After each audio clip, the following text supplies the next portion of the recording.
¿Qué tal? ¿Cómo están? Muy buenas con todos.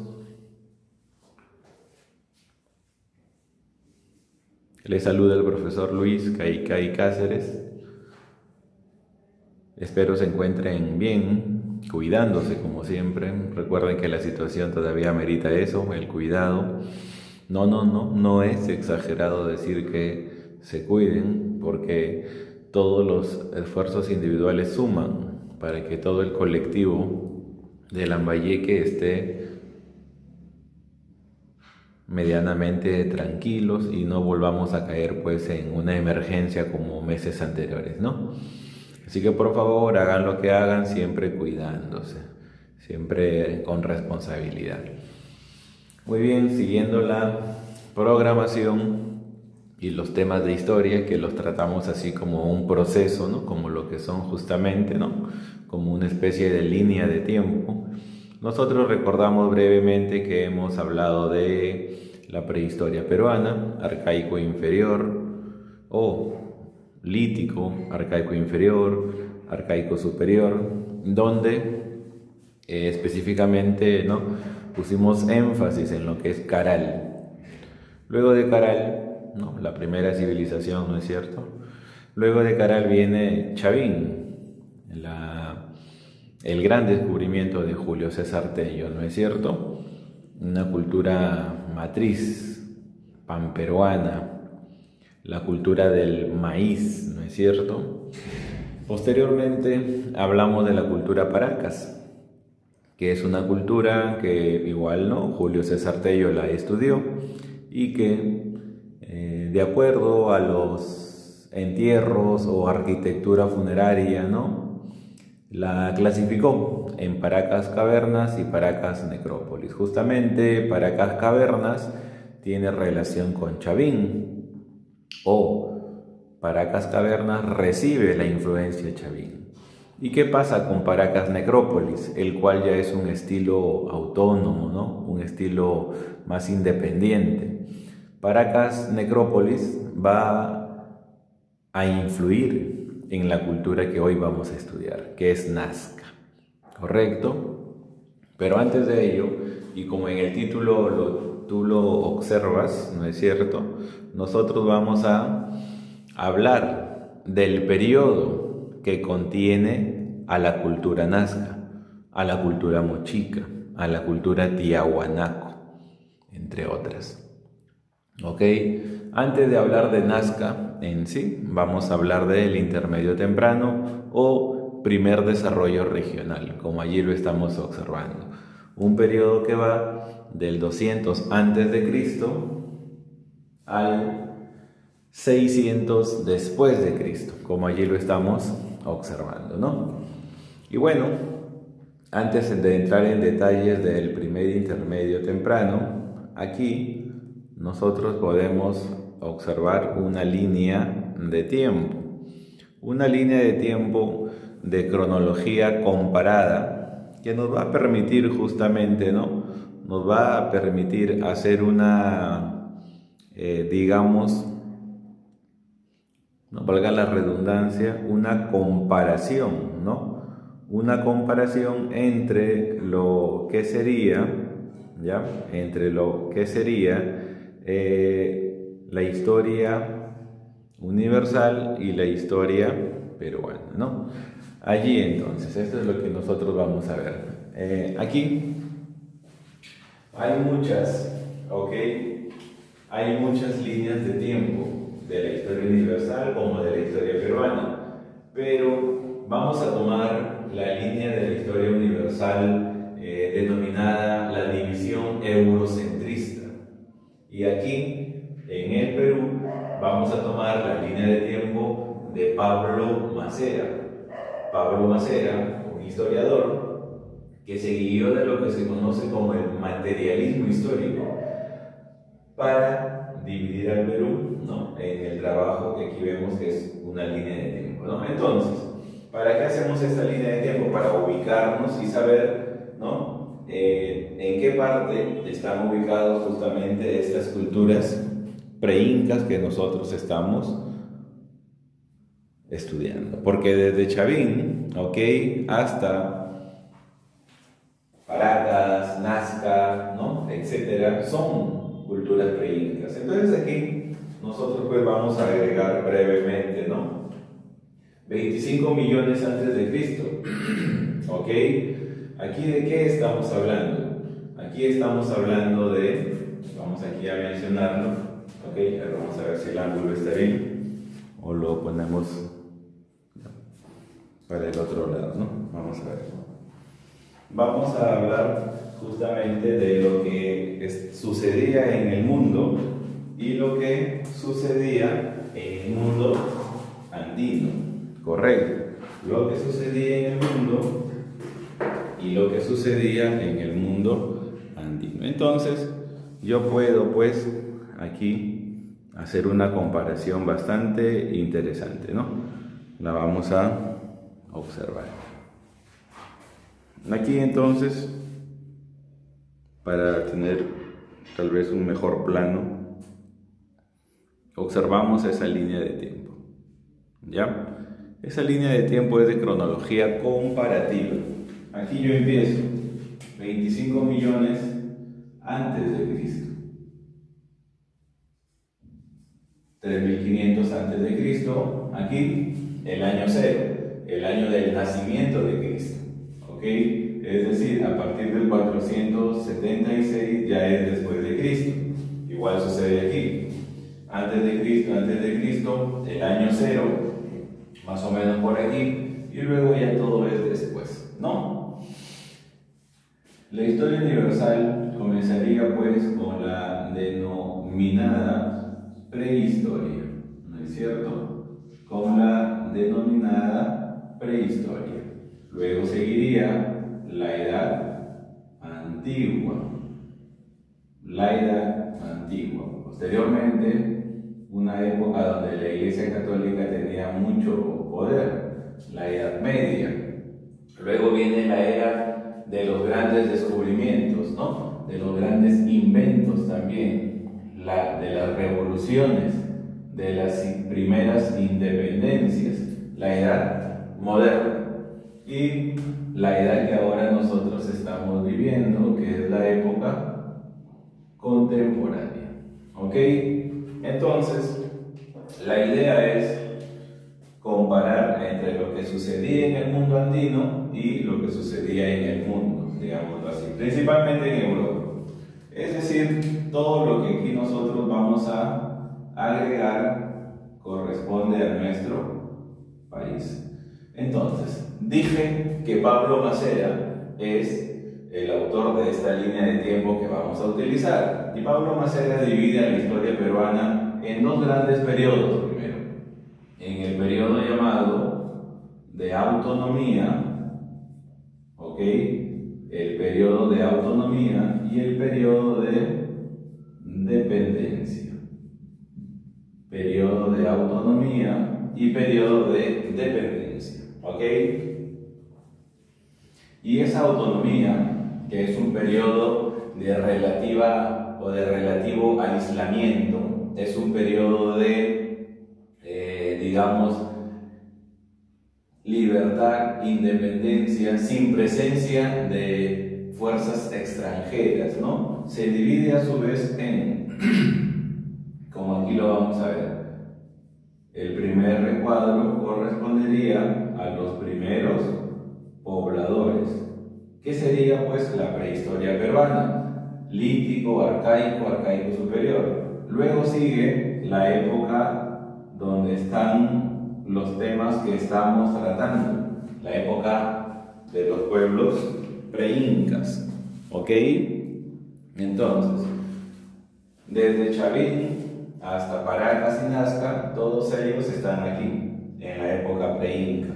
Y como tú ves, la época preinca de 1200 a 1438 después de Cristo coincide con el cambio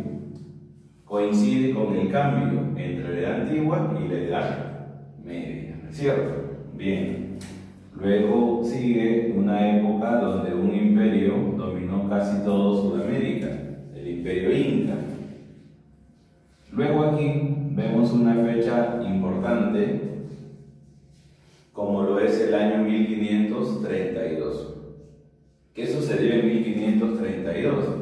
Sucedió un acontecimiento que vamos a denominar la invasión hispana.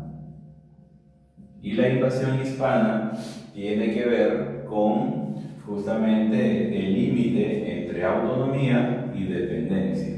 El límite entre vivir aislados, independientes, hasta vivir invadidos, depender de un país o fuerza extranjera. Entonces, la invasión hispana es el límite, es la apoteosis, como se dice, el fin de una era y el inicio de otra, ¿correcto? Entonces, chequeemos allí.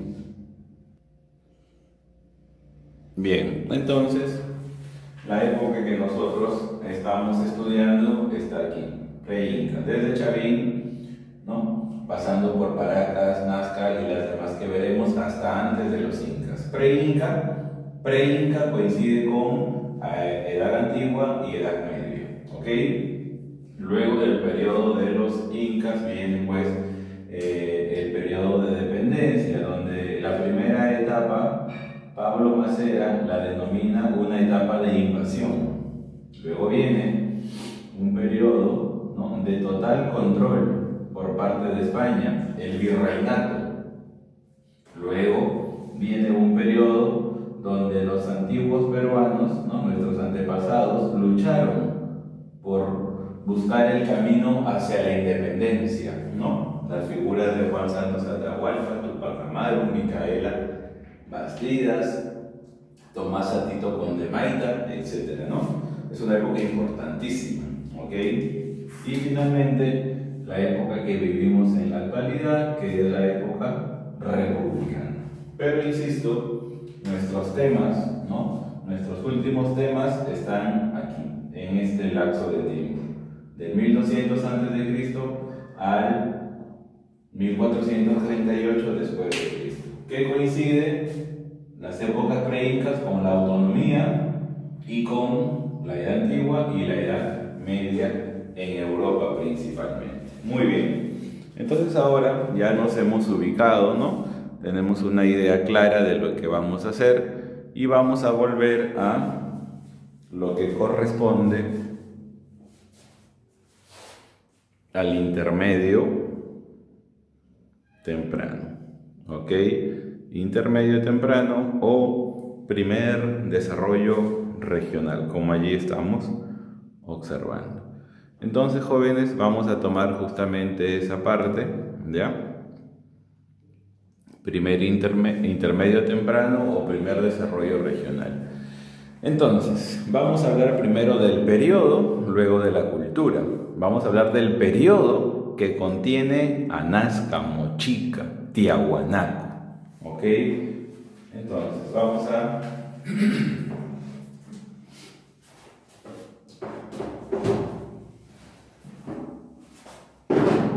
aquí. El concepto. ¿Qué es el intermedio temprano o el primer desarrollo regional? Vamos a agregar aquí. Es un periodo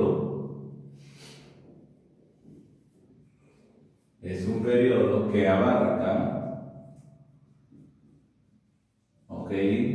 Es un periodo que abarca desde la caída, es un periodo que abarca desde la caída, ¿no?, el ocaso, el fin de Chavín, ¿no?, porque se toma como referencia a Chavín, ¿ya? Desde la caída de Chavín hasta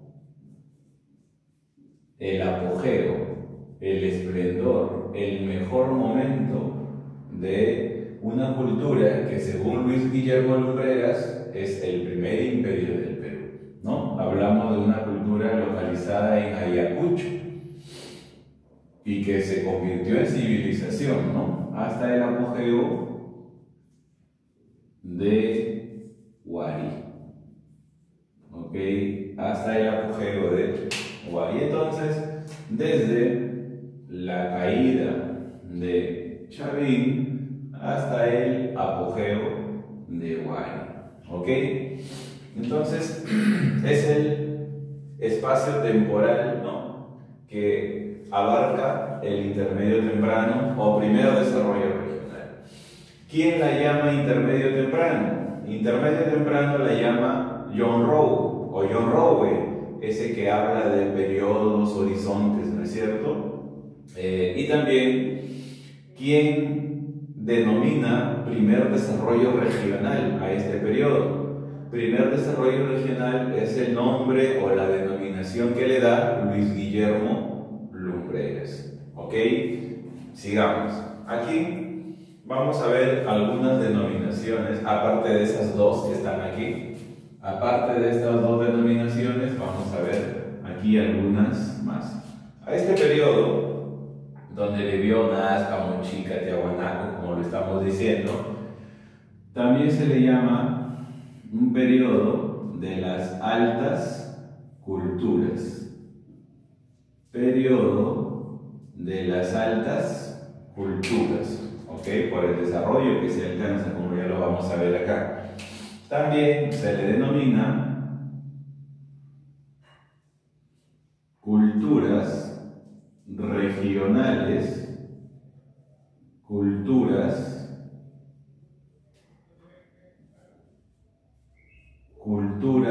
regionales clásicas. ¿Por qué se les llama así? Porque son las primeras culturas, ¿ok?, que surgen a partir de un proceso de regionalización.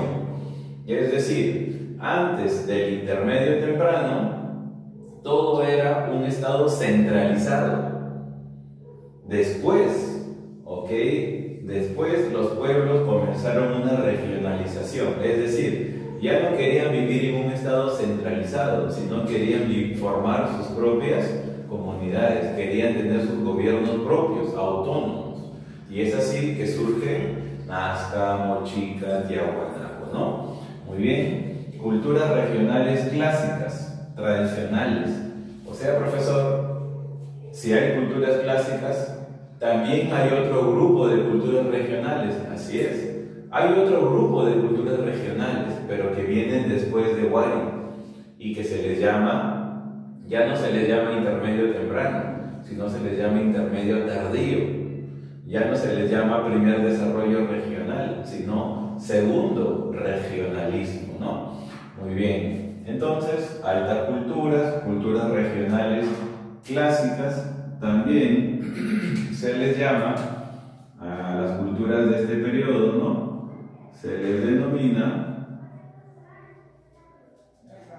el periodo de los grandes maestros artesanos.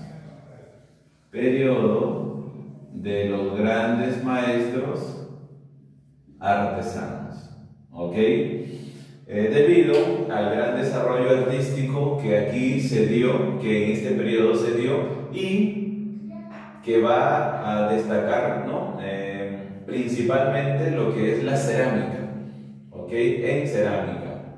Bien, aquí vamos nosotros a continuar, ¿no?, con una denominación más, porque son muchas, pero bueno, también se le puede llamar a este periodo como el periodo del primer regionalismo, porque insisto, ya no eran estados centralizados, sino eran estados autónomos. Ya no estaban en un solo territorio la población, sino estaba desagregada por diversos espacios geográficos. ¿Correcto? Muy bien. Entonces, como hemos visto allí, ¿no?, tanto el concepto como lo que serían las denominaciones. Vamos ahora con las características. ¿Ok? Características. ¿Cómo era el intermedio temprano? ¿Qué características tenía su población? ¿Aumentó? ¿Disminuyó? ¿Cómo se dividía la población? ¿Quiénes eran las principales autoridades? ¿No es cierto? ¿Eran religiosos? ¿Eran militares? ¿Cuál fue la principal actividad que ellos realizaron? Y así por el estilo, ¿no? ¿Qué ciencia desarrollaron, etcétera? Entonces, comencemos aquí con una característica que nos va a conllevar o a permitir relacionar con las demás características, ¿ok? Esta característica nos dice que en el intermedio temprano hubo un gran desarrollo, ¿ok? Algo importantísimo. Hubo un gran desarrollo agropecuario. Hubo un gran desarrollo agropecuario, agrícola, ganadero, ¿no es cierto? ¿Qué sucede si hay un gran desarrollo agropecuario? Si la producción es tan buena que tengo alimentos de origen vegetal y animal para dar de comer a toda la población, e incluso es tan buena la producción que sobra alimento y se convierte en mi excedente de producción, en mi sobrante de producción, y eso lo comercializo. ¿Ok? ¿Qué pasa cuando estas condiciones se dan en un pueblo? La población, los habitantes, tienden a disminuir o a aumentar. La relación es bastante sencilla, ¿no es cierto? Si se vive un buen tiempo en lo agropecuario, es bastante probable que la población aumente. Y así fue acá. La población del intermedio temprano aumentó, como una especie de explosión demográfica, ¿no? Poblacional. Entonces, sobre la base de ese gran desarrollo agropecuario, se dio en este periodo, ¿no?, un aumento poblacional. Se dio en este periodo un aumento poblacional, como allí lo vemos. ¿Correcto? Y ahora, esa población, esa sociedad, ¿cómo se organizó? ¿Se organizó con igualdad para todos o se organizó en clases sociales? ¿Había equidad? ¿Todos accedían a los recursos o accedían a los recursos según su nivel o jerarquía? Si tomamos en cuenta la herencia dejada por Caral, Chavín, Paracas, que fueron sociedades divididas, ¿no? Aquí también sucedió lo mismo. No podemos hablar de una sociedad igualitaria, una sociedad sin clases, no. Aquí había niveles, privilegiados, no privilegiados, clases altas, clases bajas. Es decir, la sociedad era jerarquizada, ¿ok? Aquí yo agrego que la sociedad era jerarquizada, ¿ok? La sociedad era jerarquizada. Y esa sociedad tenía líderes, ¿sí o no? Tenía líderes, pues. ¿Y esos líderes quiénes eran? ¿Civiles, militares, religiosos? ¿O no había líderes? No, sí había líderes, ¿no es cierto? ¿Quiénes eran? Profesor, si me guío de la herencia de los pueblos anteriores, pues los sacerdotes, ¿no? Porque Caral, Chavín, Paracas, los sacerdotes han sido líderes, sí. Pero al igual que Paracas, aquí debemos sumar que al liderazgo religioso se suma el liderazgo militar, ¿no es cierto? Entonces aquí nosotros mencionamos otra característica, ¿no?, de que esa sociedad tenía autoridades, o para ser más general, ¿no?, tenían un gobierno teocrático, ¿ok? Ya sabes que teo es Dios, crático es gobierno, ¿no? Dirigido por los líderes religiosos. Un gobierno teocrático y también militarista.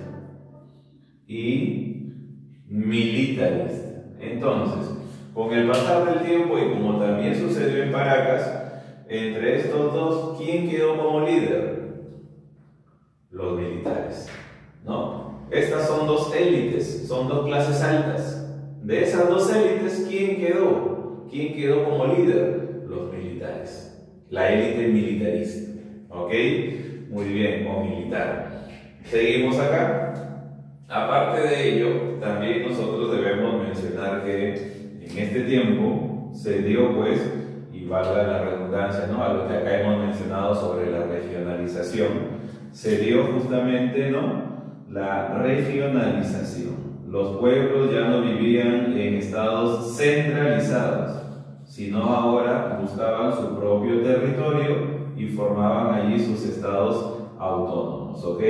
Regionalización. ¿Listo? Surgiendo así, pues, Paraca, Nazca, Mochica, ¿no?, Huarpa, Tiahuanaco y otras más.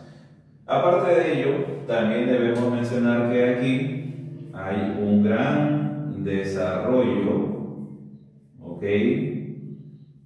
Hay aquí un gran desarrollo en dos aspectos, ¿ya? Hay un gran desarrollo en dos aspectos, que son, ¿no? Uno se desprende de aquí, de lo que hemos colocado como grandes maestros artesanos. Es decir, hay un gran desarrollo en cuanto a lo artístico, en cuanto a las artes, sobre todo en la cerámica. Y también hay un gran desarrollo en cuanto a la astronomía, ¿no? Hay un gran desarrollo en cuanto a la astronomía, ¿correcto? Y relacionado a la astronomía, podemos decir que en este periodo también las culturas construyeron grandes templos, ¿no? Construyeron grandes templos, siempre orientado a lo religioso, ¿ok? Construyeron grandes templos. Muy bien. Y otras más, pero vamos nosotros a quedarnos con esas características. ¿Está bien? Entonces aquí hemos agregado las características no de Nazca, sino del intermedio temprano. Ahora sí, es momento de tomar un poco de agua antes de pasar a lo que es Nazca, ¿ok?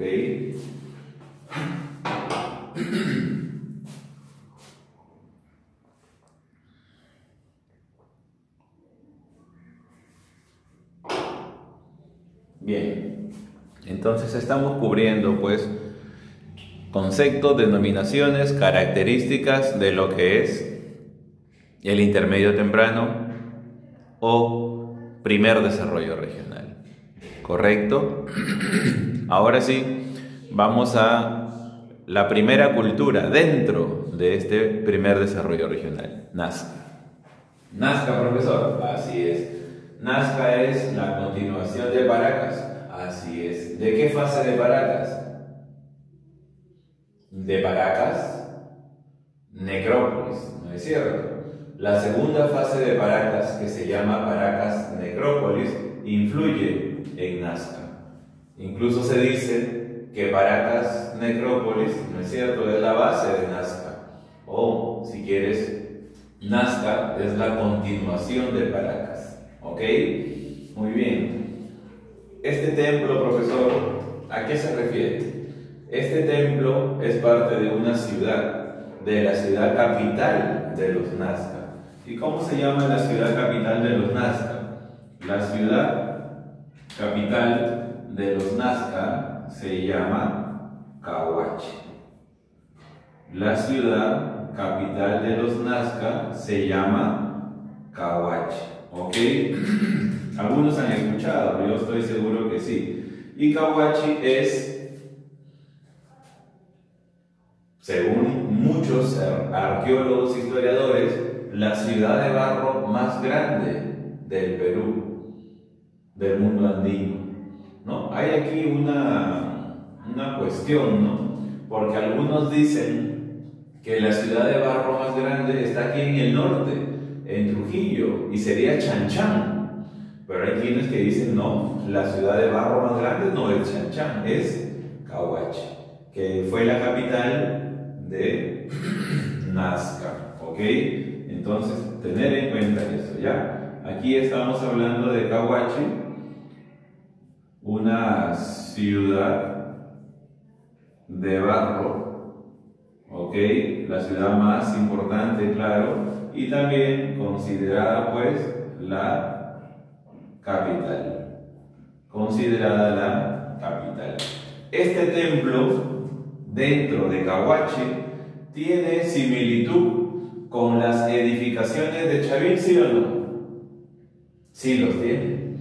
¿Tiene similitud con las edificaciones de Caral? También. Incluso con las de Paracas. ¿Ok? En arquitectura tiene mucha similitud. ¿Ok?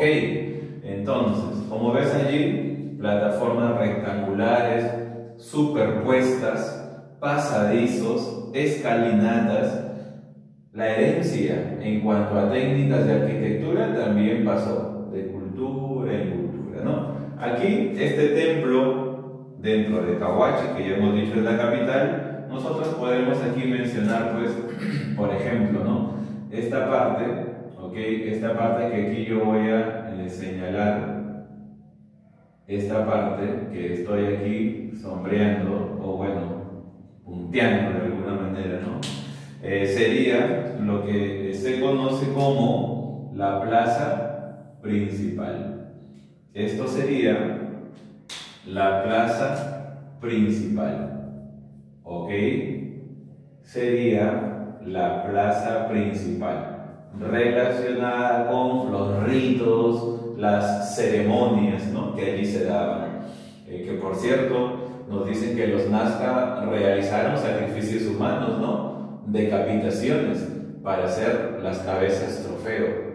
Incluso hay estudios recientes, ¿no?, donde se han analizado el ADN de estas cabezas trofeo y de la población actual de Nazca, y se ha llegado a una conclusión, ¿no?, que todavía sigue estudiándose, claro, ¿no? Se ha llegado a una primera conclusión que nos dice que, o el resultado que ha arrojado es que el ADN no concuerda entre los pobladores actuales de Nazca y las cabezas trofeo. Esto podría decirnos que esas cabezas trofeo no eran de gente de la zona, eran de gente de otros lugares, probablemente prisioneros de guerra, ¿no? Probablemente prisioneros de guerra. Muy bien. Sigamos. Ahora yo señalo esta parte, ¿ok? Aquí yo señalo esta parte para referirme a otra parte, ¿ok? Para referirme a otra parte de este templo conocido como plataformas superficiales, ¿ok? Esta parte entonces que aquí nosotros señalamos sería denominado como plataformas artificiales, es la palabra, ¿ya? Plataformas artificiales, ¿correcto? No superficiales, es artificiales.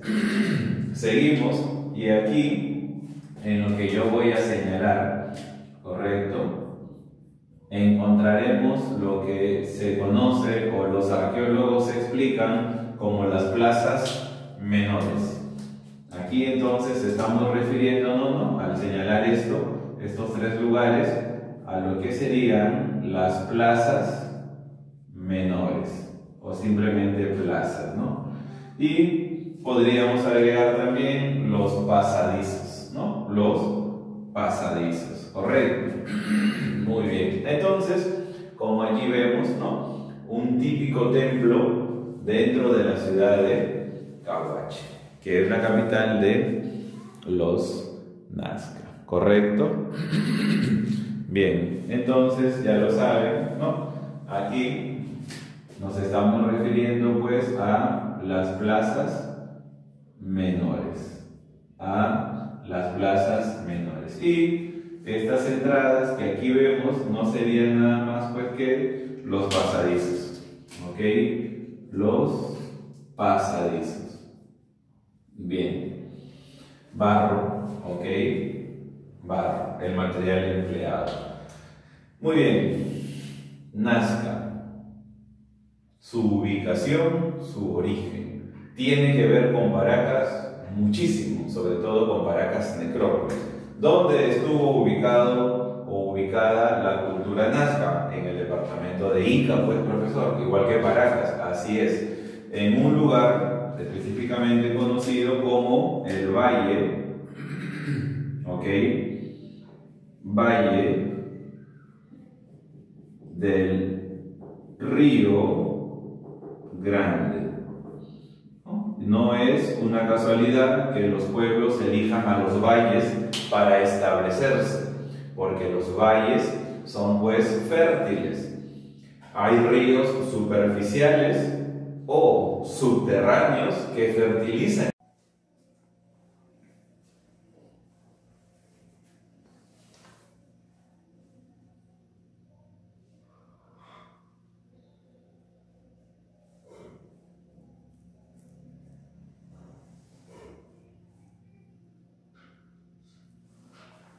Muy bien, entonces acá, como decíamos, ¿no? La ubicación y el origen tiene mucho que ver con Paracas. Entonces la ubicación es en Ica también, ¿no?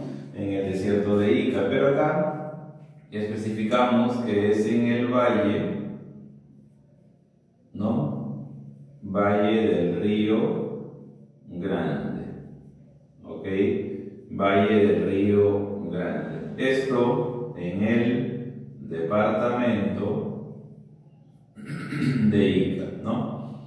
Esto en el departamento de Ica, como todos sabemos, y allí la coincidencia con el espacio geográfico con Paracas, ¿no es cierto? Entonces, no es una coincidencia que se elijan los valles para establecer las ciudades, porque los valles, sean irrigados por ríos superficiales o por ríos subterráneos, fertilizan las áreas, y esas áreas son pues muy productivas para la agricultura, para la ganadería y por ende para el desarrollo de la vida, ¿no es cierto?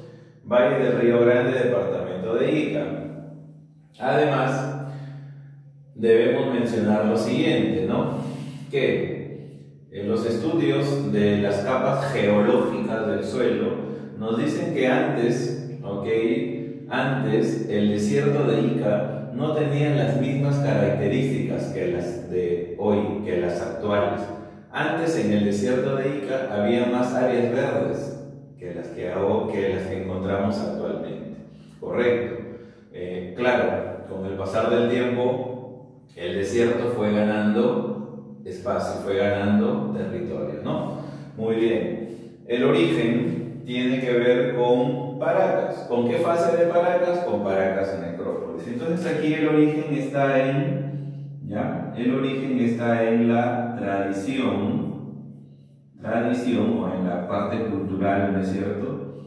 Tradición de la fase, ¿ok? De la fase conocida como Paracas Necrópolis. La fase conocida como Paracas Necrópolis. A ver, vamos a ver qué suena por ello. La fase conocida como Paracas Necrópolis. ¿Está bien? Entonces, ¿no?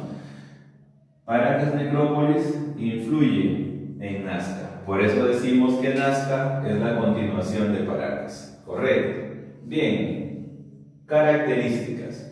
Acá están las características del periodo. Aquí van a estar las características de Nazca, que van a coincidir de una u otra manera o se van a relacionar. Como por ejemplo aquí vamos a notar que Nazca tuvo un gran desarrollo, ¿no? Vamos a agregar aquí, tuvo un gran desarrollo artístico, ¿no? Sobre todo en la cerámica. Tuvo un gran desarrollo artístico. También, ¿no? Podemos agregar allí mismo que tuvo un gran desarrollo artístico hidráulico. Un gran desarrollo artístico hidráulico, ¿no? Esto porque se adaptaron a las condiciones del desierto y tuvieron que idear la manera de encontrar el agua del subsuelo, ¿ok? Ya lo vamos a explicar aquí con la imagen. Pero sigamos, ¿qué otra característica hay aquí en lo que es Nazca? Tuvieron, ¿no? un gobierno teocrático, ¿ok? Teocrático y militarista. Un gobierno teocrático y militarista. Al final, la élite militarista es la que va a destacar, ¿ok? La que va a quedar en el liderazgo. Entonces recuerden, ¿no? Un gran desarrollo artístico por la cerámica, un gran desarrollo en ingeniería hidráulica, canales, acueductos, galerías subterráneas o túneles, todo ello para satisfacer la necesidad de agua en el desierto, el agua, salvo en pequeños lugares superficiales, pero donde sí hay gran cantidad es en el subsuelo, y los Nazca de alguna manera lo sabían, ¿ok? Bien, entonces, veamos ahí cómo está viéndose todo esto. Sí, está bien. Y militarista, entonces, ¿no? Muy bien. Y finalmente, ¿no? Como decíamos, las características aquí se parecen bastante, ¿no? La construcción de grandes templos, ¿no? La construcción de barro, claro, ¿no? La construcción de grandes templos de barro, como los que se encuentran en Cahuachi, que habíamos explicado, ¿no? Con mucha similitud a los diseños arquitectónicos de Paracas, Chavín, Caral, ¿es cierto? Los anteriores. Muy bien, características entonces, ¿no? De la cultura Nazca. Profesor, ¿también hicieron comercio? Pues claro que sí. Tuvieron un comercio fluido, tanto con la zona andina como con la zona amazónica. ¿Y cómo se sabe eso? Por los restos encontrados. ¿Y cómo se sabe eso? Por las figuras plasmadas en los tejidos, en los ceramios, en las líneas de Nazca. En las líneas de Nazca, una de las figuras emblemáticas es el mono. El mono es símbolo de la vecina Amazonía, del contacto con la vecina Amazonía, ¿ok? Entonces, el comercio les permitió, pues, justamente esto, ¿no? Tuvieron ellos un comercio fluido. Tuvieron un comercio fluido, tanto con lo que es la sierra como con lo que es la Amazonía, ¿no? Tanto con la sierra y también con la Amazonía. Muy bien. A manera de un trueque, a manera de un intercambio comercial, ¿no es cierto? Bien. Y justamente, profesor, ¿cuál fue la principal actividad económica de los Nazca? ¿Cuál crees que fue? Ellos realizaron pesca, ¿no? Son una cultura ribereña, tenían acceso al mar.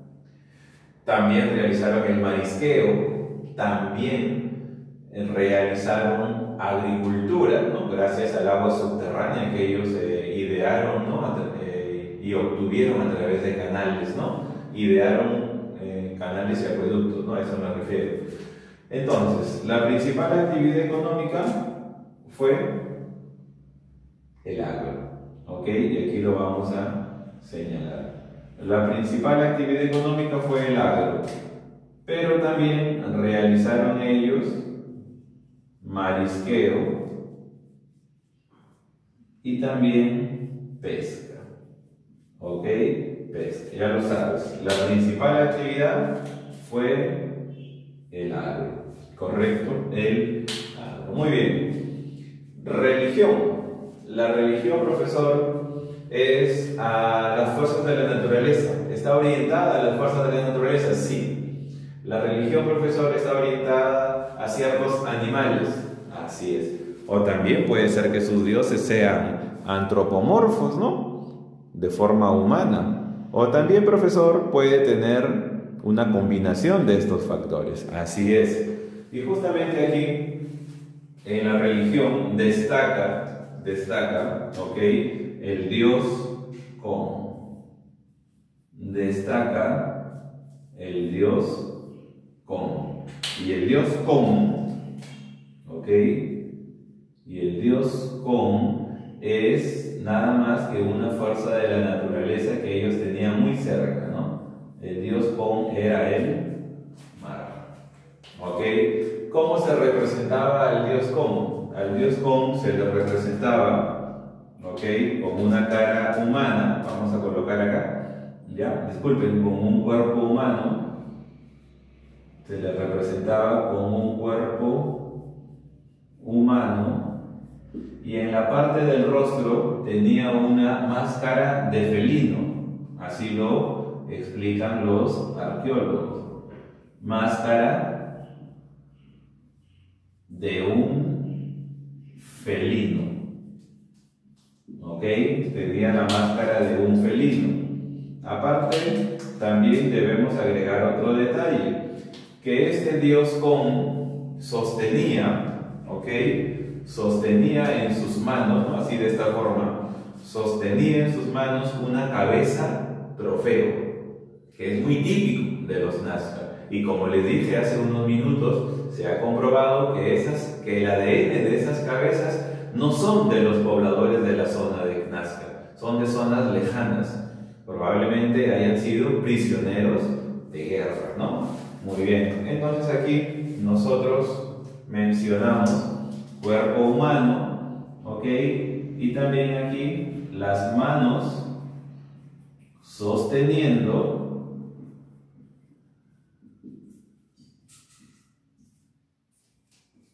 una cabeza trofeo. Las manos sosteniendo una cabeza trofeo. Incluso en algunas representaciones del dios Con encontramos también, ¿ok? Encontramos a este personaje sosteniendo un báculo, un bastón, ¿ok? Vamos aquí, mano con un báculo, con un bastón, ¿ok? Muy bien. Incluso también podemos agregar que hay algunas representaciones, ¿no? Según los arqueólogos, ¿no? Que ellos son los que interpretan esta información, estas fuentes históricas, que el dios Con, que es el dios del mar, se encontraba también con una diosa, que sería pues la que los hombres de Nazca considerarían su esposa, que sería Urpayhuachac, ¿ok? Urpayhuachac sería la esposa del dios Con. Vamos a ponerla por aquí.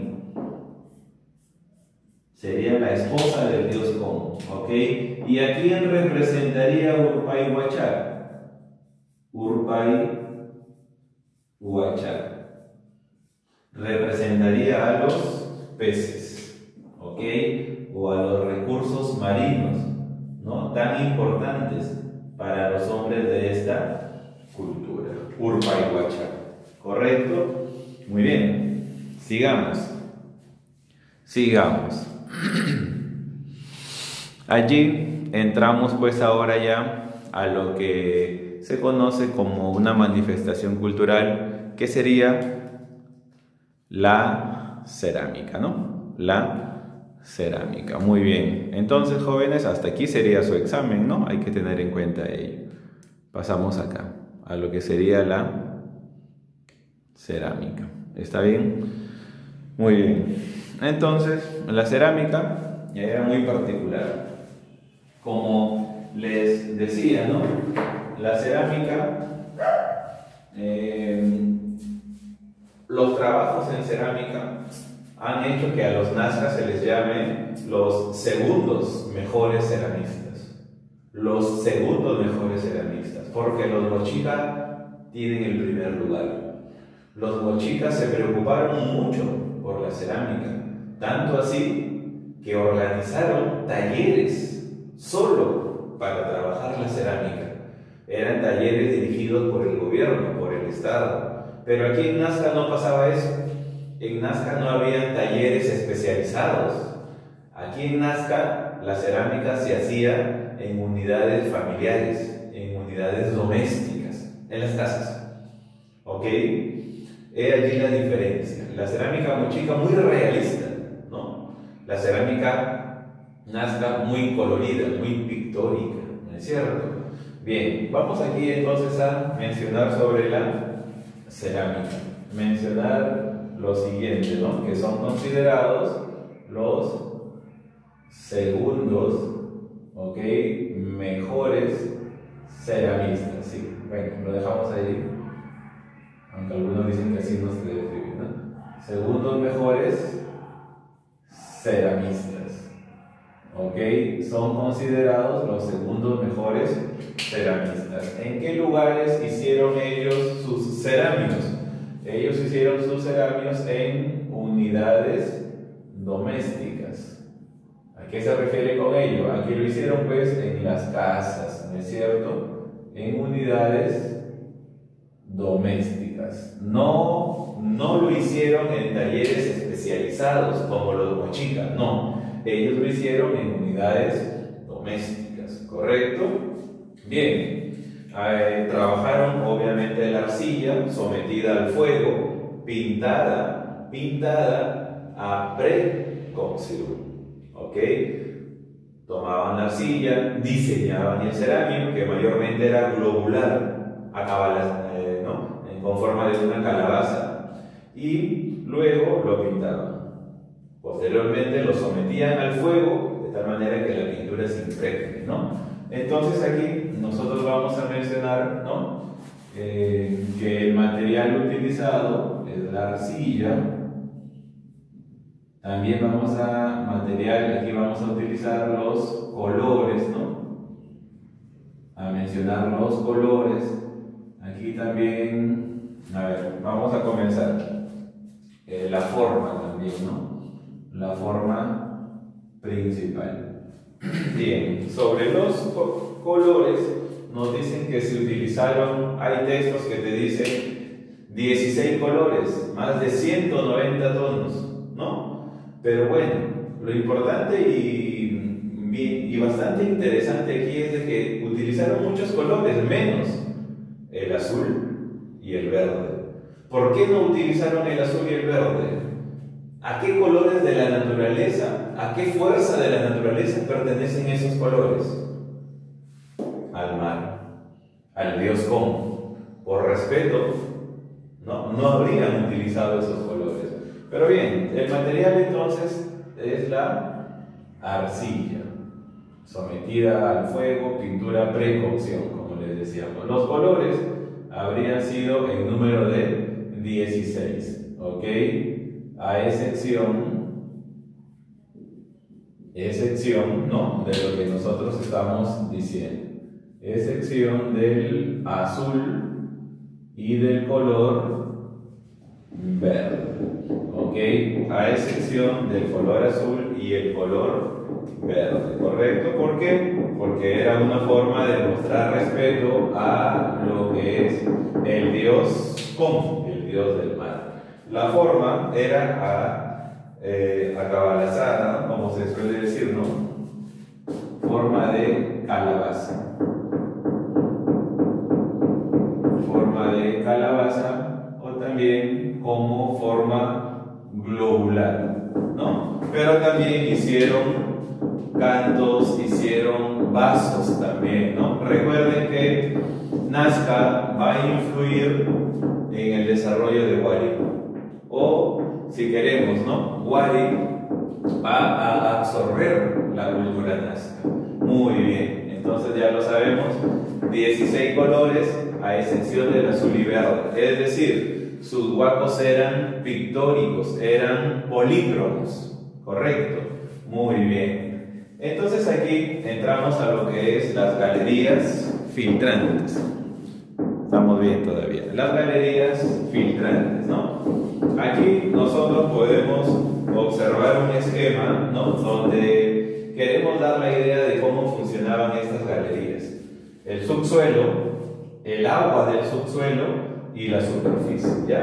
La superficie y el agua del subsuelo. Entonces aquí nosotros partimos de esta parte, ¿ok? Que sería el acuífero. Aquí encontramos nosotros al acuífero. ¿Acuífero, profesor? Así es. O si quieres, la fuente de agua, el río subterráneo, de donde sacaban el agua, ¿ok? Luego, ¿qué hacían estos personajes, no? Tenían en cuenta dónde estaba el acuífero. Ahora tenían que ellos idear cómo llegar hacia él. Para eso, abrían en la superficie lo que se conoce como puquios, o también llamados ojos de agua. Los llamados puquios, ¿ok? O también llamados ojos de agua. Puquios, o también llamados ojos de agua. Puquios que tienen, ¿no? Que van descendiendo en forma de espiral desde la superficie hasta el agua, hasta el manantial. Entonces, ellos hacían los puquios u ojos de agua para llegar ¿hasta dónde? Hasta el acuífero. Pero ahí no quedaba todo. Ellos idearon también lo que se conoce como una galería subterránea, como un túnel, como un tubo para trasladar el agua. Galería subterránea, ¿ok? Y en esa galería subterránea, ellos pudieron canalizar el agua del acuífero hasta otro lugar. O sea, no solamente sacaban el agua por los puquios, o no solamente accedían al agua por los puquios, sino también por una galería subterránea que llevaba el agua hasta aquí, que era una zanja abierta, ¿ok? Aquí encontramos una zanja abierta, y en esa zanja abierta, ellos canalizaban el agua, ¿no? Del acuífero a través de la galería subterránea por la zanja abierta, porque no tenía, ¿no? Digamos, no estaba cubierta. ¿Hacia dónde la canalizaban? Hacia aquí. ¿Y qué es esto, profesor? Esto es una cocha. ¿Qué es una cocha? Una cocha es una especie de laguna, una especie de lago que ellos habían hecho ¿para qué? Para almacenar, para tener el agua como reserva. ¿Correcto? Galerías filtrantes. Luego viene lo que se conoce como las líneas de Nazca. A 2 minutos estamos, ¿ya? Las líneas de Nazca tienen varias interpretaciones. Primero, mencionemos aquí al descubridor. ¿Quién fue el descubridor? El descubridor es un personaje llamado Toribio Mejía. Es un personaje llamado Toribio Mejía Sexepe. Toribio Mejía Sexepe. ¿Qué decía Toribio Mejía sobre las líneas de Nazca? Toribio Mejía decía que las líneas de Nazca eran seques o caminos ceremoniales, ¿no? Para este señor, las líneas de Nazca eran seques. ¿Qué son seques? Seques son, ¿no? Caminos ceremoniales, en la interpretación que él le da. Seques o caminos ceremoniales, ¿no? Pero antes de eso, ¿no? A las líneas también se les llama geoglifos. ¿Y esos geoglifos dónde están? Esos geoglifos están en las pampas, pues, profesor. En las pampas. ¿En qué pampas? En las pampas de Nazca, pues. ¿Solamente en las pampas de Nazca? No, están en las pampas de Nazca, en las pampas de Palpa y también en las pampas de Ingenio. ¿Ok? En las pampas de Nazca, Palpa e Ingenio. Descubridor, Toribio Mejías Excel. ¿Qué decía él? Son seques o caminos ceremoniales. Correcto. También encontramos la figura de la principal investigadora, ¿no? La señora María Reich. La señora María Reich Newman, ¿no es cierto? La señora María Reich, ¿qué nos decía? Que Nazca, o mejor dicho, nos decía que las líneas de Nazca eran una especie de calendario astronómico, ¿no es cierto? Un calendario astronómico que tenía que ver con ¿qué? Tenía que ver pues con la agricultura, ¿no es cierto? Entonces, ya para culminar, aquí, ¿no? María Reich nos decía que las líneas o geoglifos eran un calendario astronómico, ¿correcto? Un calendario astronómico. Muy bien. Y bueno, las líneas en su mayoría son líneas horizontales, ¿no? Horizontales, verticales, oblicuos. En su mayoría. Y una o un porcentaje son líneas de animales, de representaciones ya más conocidas, ¿no? Muy bien. Espero las ideas hayan quedado fijadas, ¿ok? Porque es la idea del curso de historia, no es la idea memorizar fechas, ¿no? La idea es comprender los procesos. Entonces, un abrazo, cuídense mucho, nos estamos viendo la próxima.